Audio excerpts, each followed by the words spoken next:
vision, engine incredible, passing ability, competitive, up and down all day. He can run forever. Oh, that's sharp, delightfully delivered for Owen. It's Hughes, and coming in behind him was Roy Keane. Roy Keane for Manchester United. That's absolutely wonderful. This is Keane trying to find some room, and he has. Priceless goal. We all know how United legends criticize United only. Roy Keane is one of them, but does he really mean whatever he says? Let's discuss in this video. अगर आप नए हो channel पे तो please subscribe कर दो और अगर एंड तक वीडियो पसंद आए तो लाइक जरूर कर देना।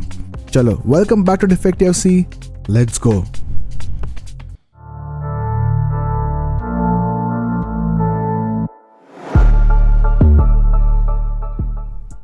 Before we judge him as a pundit, let's remember him as a player. 7 Premier League title, a Champions League, FA Cups, countless battle, जहां यूनाइटेड को लिटरली बचाया है। रॉय कीन when he was a midfielder, वो heart beat था United का। The man who demanded the standard every single day. He did not play for तालिया या शाबाशिया, he only played for United batch. To be honest, मैंने रॉय कीन को खेलते हुए नहीं देखा है। And I'm pretty sure जो भी मेरी वीडियो देख रहा है उसमें से 40-60% लोगों ने भी उसको खेलते हुए नहीं देखा होगा।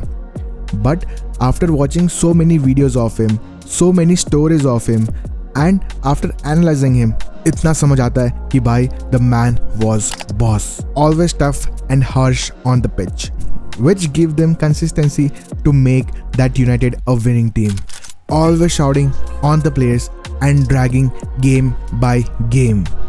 But ऐसा तो क्या हो गया, रॉय किंग को यूनाइटेड को छोड़ के जाना पड़ा? उसने कॉन्ट्रैक्ट या रिटायरमेंट उधर क्यों नहीं फिनिश की? Back in 2005, there was unaired MUTV interview where Keane was brutally about his players.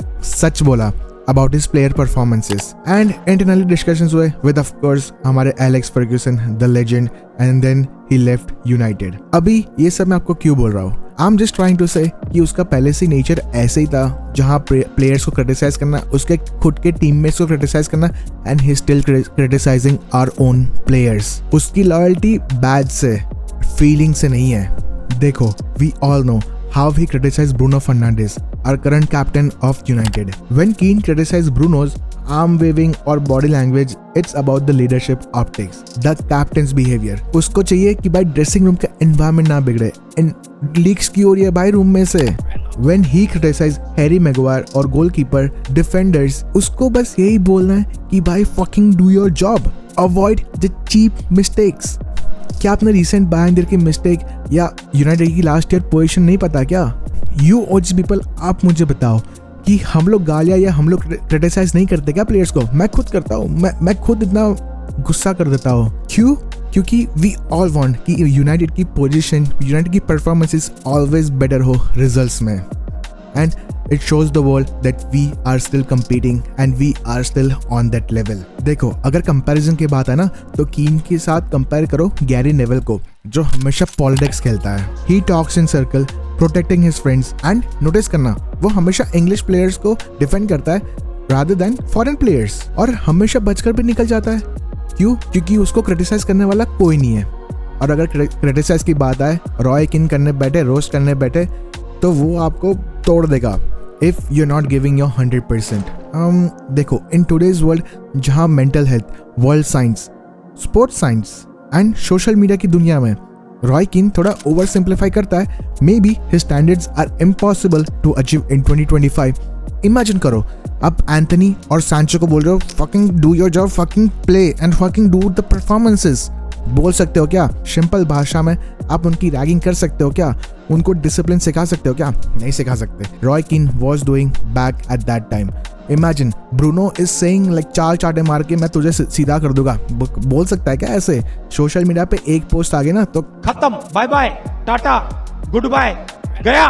देखो, अगर मुझे वीडियो लंबी खींचनी होती ना तो मैं खींच सकता था, बट मुझे शॉर्ट में बताना था कि भाई I don't think after looking so many interviews, after looking at the body language of Roy Keane on the TV, मुझे नहीं लगता कि वो PR बढ़ाने के चक्कर में या व्यूज़ बढ़ाने के चक्कर में बोलता है। नहीं, जैसे गैरी नेविल करता है यार, वो बहुत ही, मुझे तो बिल्कुल नहीं पसंद है। And I am pretty sure 90 या 100% यूनाइटेड फैंस को बिल्कुल पसंद नहीं आ रहा होगा। देखो, he is currently not in that dressing room, he is currently not in that team, और मुझे नहीं लगता कि यार वो प्लेयर से बातें करता होगा जैसे गैरी नेविल या रियो करते हैं। जितना आप लोग को पता है, जितना उसको पता है, उसके हिसाब से ही बोलता होगा। मे बी उसको ज़्यादा पता होगा ऑब्वियसली, बट मुझे लगता है कि यार वो एकदम व्यूज़ के चक्कर में बोलता है, वो हमेशा दिल से बोलता है।